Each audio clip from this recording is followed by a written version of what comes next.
Welcome to Podcasts, recorded live at the Center for Spiritual Living in Portland, Oregon. We have many programs, classes, and workshops developed just for our online audience. To find out more, go to our website at cslportland.org and look under the Online tab. Our mission is to open hearts, ignite minds, and make a difference. If you'd like to support our center and its video podcast, you can donate online at cslportland.org/donate. Allow us to become part of your extended spiritual community. Wherever you are on your spiritual journey, you are most welcome at the Center for Spiritual Living.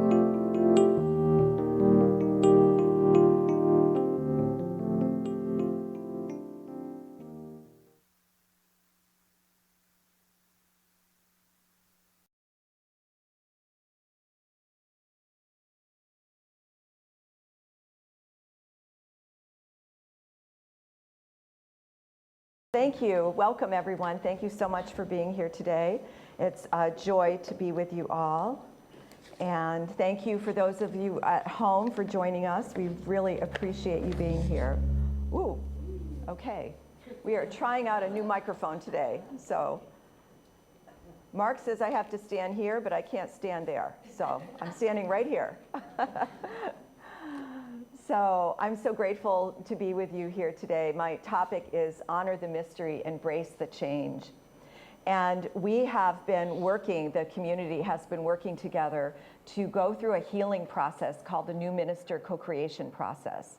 And it's an opportunity for us to come, well, I'm going to explain more about that later. Let me, first of all, I want to acknowledge the community, the ministers, the practitioners, the board of trustees, and the co-creation committee. Thank you so much for your willingness and your service, for how you came together to do this practice together. I want to thank Reverends Robert and Karen Gifford of Wings of Prayer Ministry in Florida. Robert served as our tech support on Zoom this weekend and last weekend, and Karen held high watch for us. So thank you so much for your gracious service. And every one of you contributed to the process with your intention. And so I'm so grateful with your intention and your prayer. So what I want to do is share the experience with you today and reflect where we are now in the process and how you can participate in this process. So on Saturday, April 15, congregants came together to participate in the first part of the process. And this is to share the principles of co-creation. And there's two main themes of that day: to experience the power of group agreement, and to have a new experience, a new realization. And so as we begin to do the work of co-creation, we honor the understanding that inside of us, we all carry a minister, right? There's that inner knowing inside of us. And it's formed out of our past experiences. Some of those pluses, some of those minuses, but we have those experiences. And we tend to outpicture what we experienced before. We see a new minister through the filter of our beliefs. And so what we did was an upgrade process. We upgraded our experience of what we believe minister is. And what that looked like is it allowed us to come to a new idea, like looking at the old beliefs and creating a new way of looking at it. And we did healing work with a practice called Fear to Faith that helps us understand the experience of the past and bring it into the present moment for healing. So this was a very important healing process for us individually and collectively. And it established the foundation for the team of 12 that did the covenant creation work that happened this Friday and Saturday. And so I want to acknowledge those co-creation committee members. I'm going to ask you to stand at the end of this. Kay Cushing, Jason Hutchinson, Aaron Rhonda Hurt, Debbie Pettijohn, Reverend Marilyn Sprague, Catherine Richer, Sean Larkin, Helen McCann, Rick Smith, Kathy Batten, Beverly Simpson, and Susan Feuerbach. So if you're here, would you stand, please, so we can acknowledge you.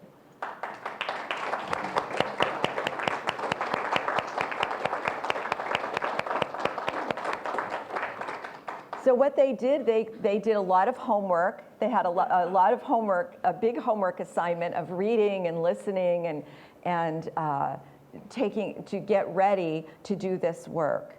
And so they worked not without you, but on your behalf. They were invited because they represent different segments of our community, and they were committed to do the work. And I was so moved by their commitment and their willingness to spend that amount of time and to participate in this process.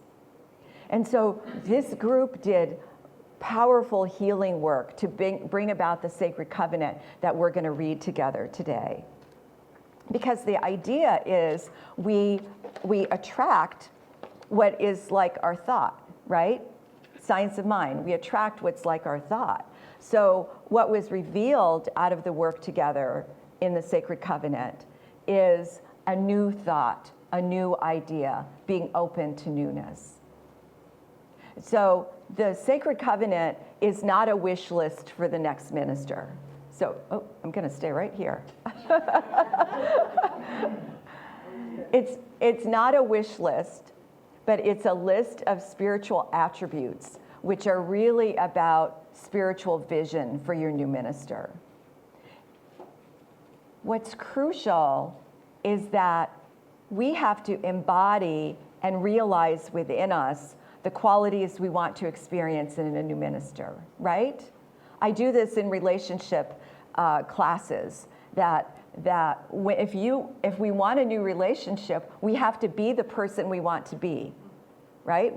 That we want to attract. We have to be that person that we want to attract. So it's the same thing. We have to acknowledge and embody in ourselves what we want to bring forth in our new minister.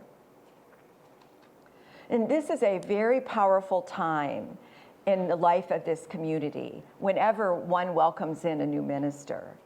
And we acknowledge everybody that has served this community. Think about it. Every minister, practitioner, board member, volunteer, every person that you've made contact with along your spiritual journey in this center has played a part in your evolution, right? They've played a part in your spiritual growth. And so how grateful we are for everyone that has brought us to this sacred moment.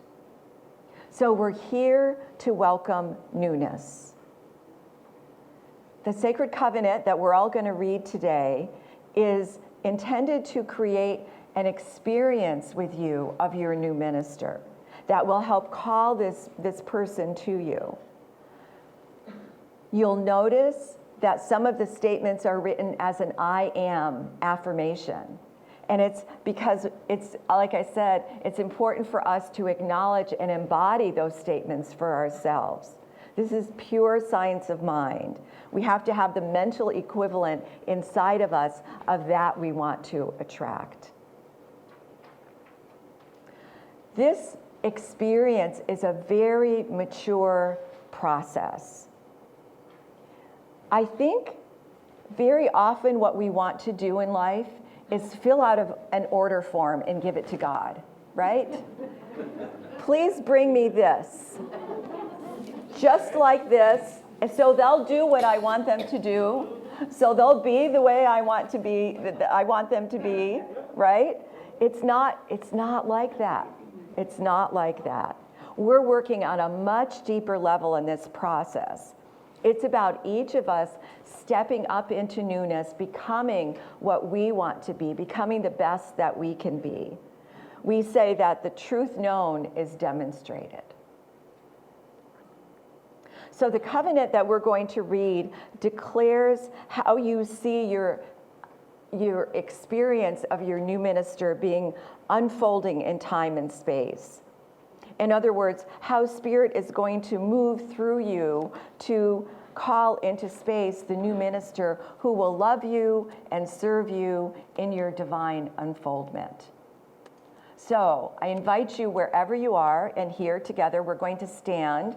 And does everyone have a copy of this pretty purple page? So let's stand up and we're going to read this together. And those of you at home, I invite you to stand up if you'd like. Okay. There is only one life. This life is good. This life is God. This life is my life now. In knowing that I am one with this life that is God, I therefore know that I am one with all of its blessed expressions, which includes the presence of a new minister for my beloved spiritual community, Portland Center for Spiritual Living. Because I know that the highest purpose of my new minister is to express spirit, I therefore know that my new minister is a revelation of spirit as wisdom. I further know that my new minister is the fulfillment of that which has been promised by God, for it is written, to realize that God is ever present, ever available, is to know that all the wisdom, intelligence, and power of the universe is right where you are. As I stand in agreement with my beloved community, I see my new minister before me as lighting this safe space in unity, love, and belonging. I now intend to experience my new minister in full cooperation and in agreement with my community, knowing the truth about myself, or I am inspired to align with divine wisdom so that all around me feel uplifted, strengthened, and loved. I am calling forth the awareness of oneness as my source of universal truth. I am demonstrating the power of love in leading and guiding PCSL in its expression of wholeness and abundance.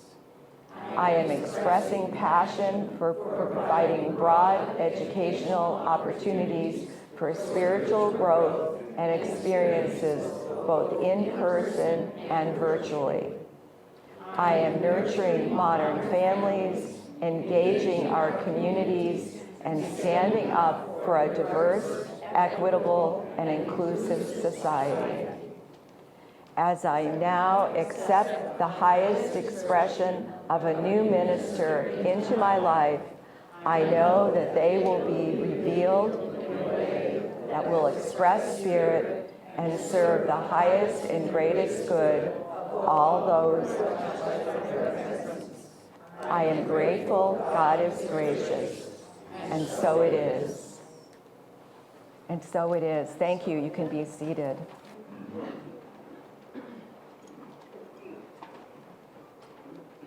So you have just spoken your new minister into being. Isn't that exciting? So you are formally in a time of change. You've been in a time of change, but now it kicks up a notch. So I have 3 invitations for you. 1, to come into agreement with each other around this sacred covenant that you just read. Sacred means holy, and covenant means agreement. Allow yourself to align with the words that were spoken here. Let your heart say yes. There is space, if you notice on that form, there's space for you to fill in your own intentions, your own personal intentions. I invite you to write them as an I am affirmation. It's done that way because it's important for you to affirm what it is that you want to experience for yourself. It reads as an I am statement so we can begin to embody these statements. It's not about ordering a minister who will do everything we tell them to do, but it's about us being that person and expressing that. This is about co-creating a new experience. And this is a very different process than most people experience. Most people, it's about going out and doing something. But what we know from the teaching is that it has to start inside first. We have to do the healing. We have to get right with the world inside of us before we can allow the outside world to come in. That we demonstrate that by our own growth, by our own practice. Every moment of this process was really surrendered to Spirit for the highest and greatest good. So you are invited to come into agreement and read this every day. Post it where you can see it. Say yes. As the group speaks it together in group mind, that's when things begin to happen. So it's very easy in a time of change for people to pull in different directions. And so this is a great opportunity. What this practice does is it provides us the opportunity to come together. We come together in one purpose with one vision. The second is honor the mystery of the process. You are not where you were, and you're not where you're going to be. Right? It's not about how it was, and it's not about how it's going to be. My friend, Dr. Kathy Hearn, calls this being firmly planted in midair. We're being firmly planted in midair because it's a free float. But the firmness of faith is what is underneath us. You are standing in deep faith, and you are in a process that leads to the revelation of a new minister. You don't know how or who it's going to be or how that's going to happen, but by reading the covenant, there's an energy and a vibration that's going out. And somewhere, a minister is receiving inspiration, and they're thinking, I think I'm ready for a change. Where do I want to go? And all the light from Portland is pulling them here. This is a mysterious and mystical process about oneness. You are calling in the right person. The practice is to be in the free float. Just be in the free float and allow the process to happen. Enjoy the feeling. Take it one step at a time. All you can do is take the step that you're on. Our human personality wants to know what's ahead, right? Yeah, we want to know what's going to happen next. Well, in this practice, we only can do the step we're in. We're taking one step at a time. The sacred covenant is the guide. It's the spiritual guide that will lead us in the direction that we want to go. Let your heart say yes. Add your personal intentions so they're real for you, they're true for you, and they speak to you. I invite you to embrace the words of a beloved teacher, Emma Curtis Hopkins. She said, "There is good for me and I ought to have it." Right? There's good for me and I ought to. Well, let's expand that and say there's good for us and we ought to have it. Will you say that with me? There's good for us and we ought to have it. Let's say that again. There's good for us and we ought to have it. Once more. There's good for us and we ought to have it. And so it is. So know that for yourself. Speak that for yourself. As you know that individually, you're helping to add to the collective. So I know that there's good for me and I ought to have it. I know that and I expect that. And so my 3 invitations: come into agreement, honor the mystery, and the third one is embrace the change. Here's the thing. We are very clever beings, we human beings are. And we have very interesting ways of resisting change, right? Several years ago, I realized I love change, but I don't want anything to be different. Right? Right? I want the newness, but let's not change that. Let's keep it the way it is. But think about it. Life is in a state of change all the time. We're always in a state of change. It's important to let that in. It's important to open our hearts and our minds and let change happen. See yourself and experience yourself in a place of newness. What's the newness you want in your life? It might be something new, a new relationship, new job, new health experience. Whatever it is for you, claim that for yourself. So for me, this brings up the contemplation of what kind of mind do we bring to change. And there's two stories. And the first story is from the gospel. It's the parable of the sower from the Gospel of Matthew. So the farmer went out to sow seeds, and some of the seeds fell by the wayside, and the birds devoured them. Some of the seeds fell on stony ground, and they grew, but they didn't have enough roots, so the sun scorched them, and they died. Some of the seeds fell on thorns, and the thorns grew, and they choked the plants, and there was no fruit. But some seeds fell on good ground. The plants grew, the fruit increased 30, 60, 100-fold. The parable is about us and our minds. What kind of mind do we bring to change? The wayside mind is hard and resistant and impenetrable and is stuck in the past and does not allow anything to take root. The stony soil is a mind that has a little bit of spiritual practice, a little bit of soil to root the plant, but no spiritual practice. Nothing to deepen the growth.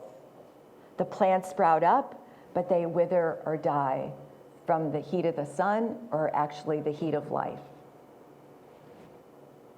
The thorny ground has the deep, right soil, but it's a kind of ground that's filled with negativity and criticism, and it chokes off anything new that begins to sprout.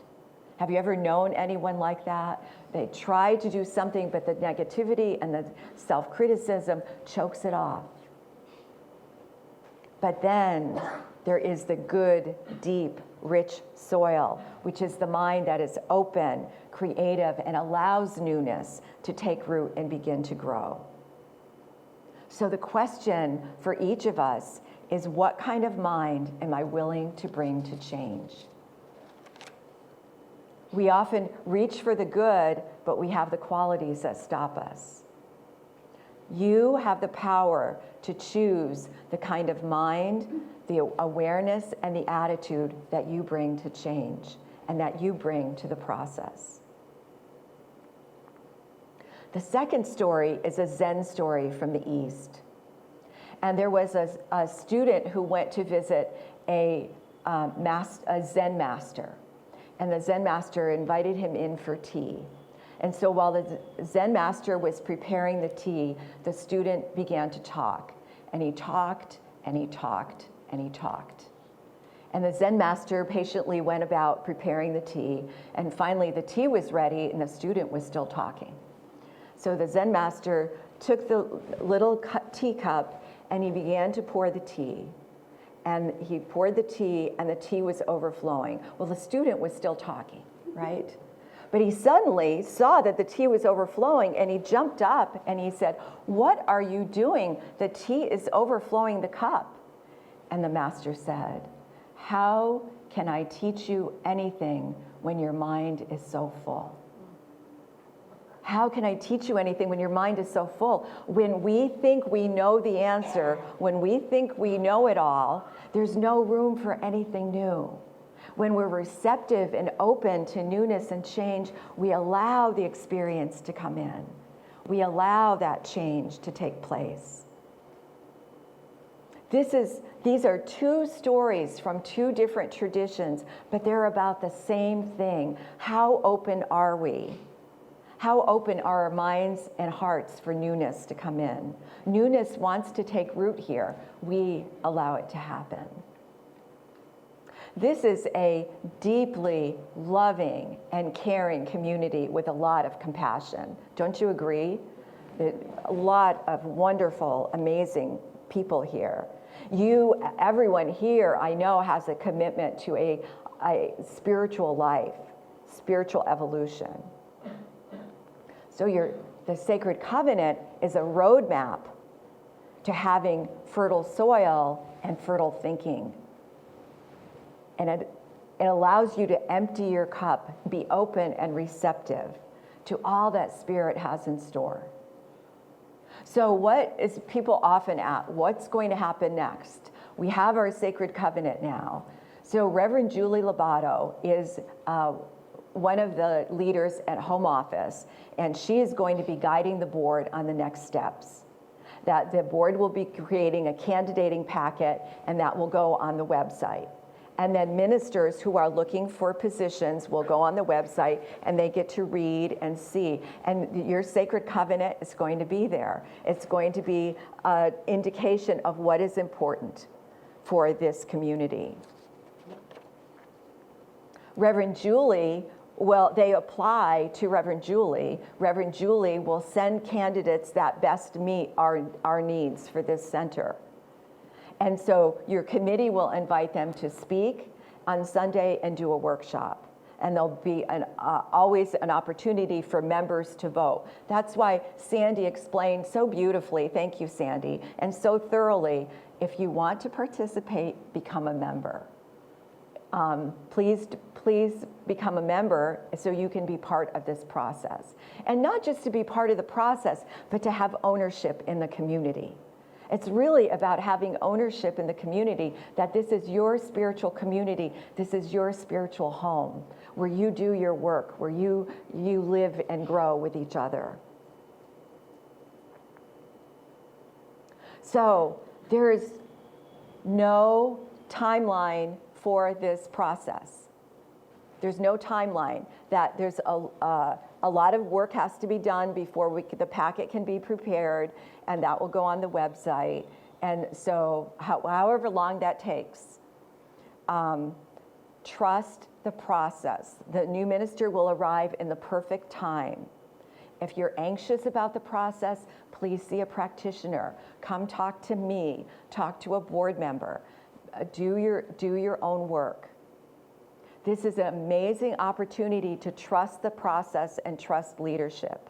You have an amazing board and a powerful group of practitioners that love this center, that are devoted to this center. So trust them, trust the process, trust Spirit.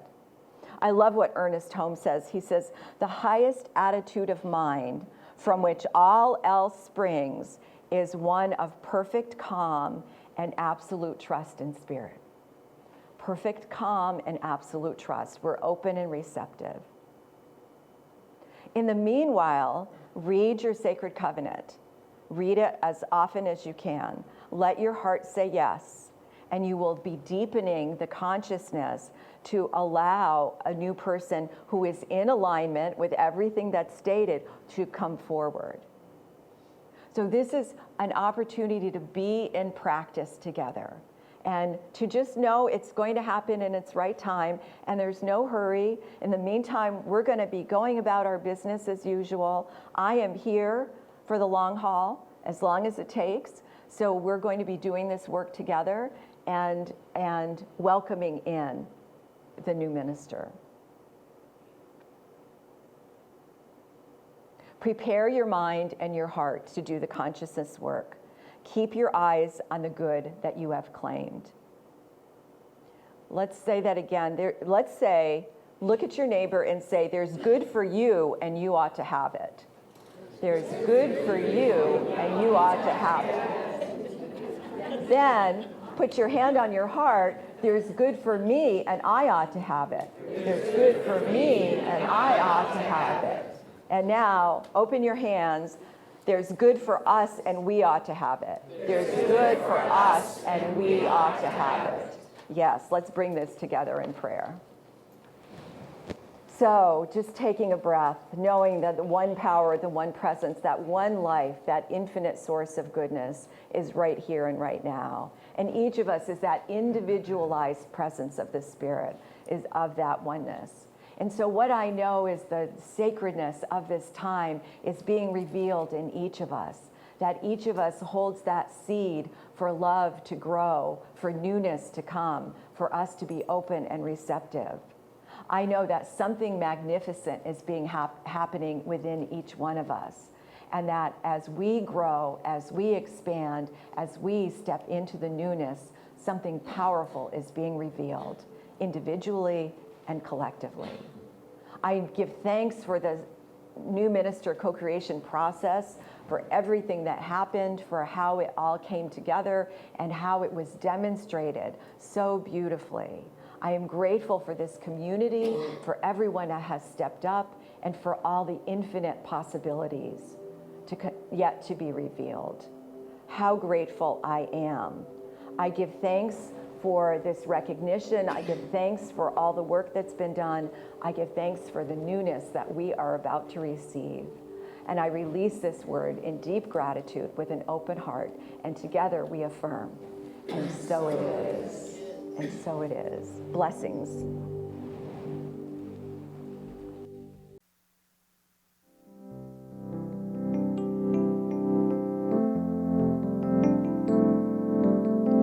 We hope you enjoyed today's podcast.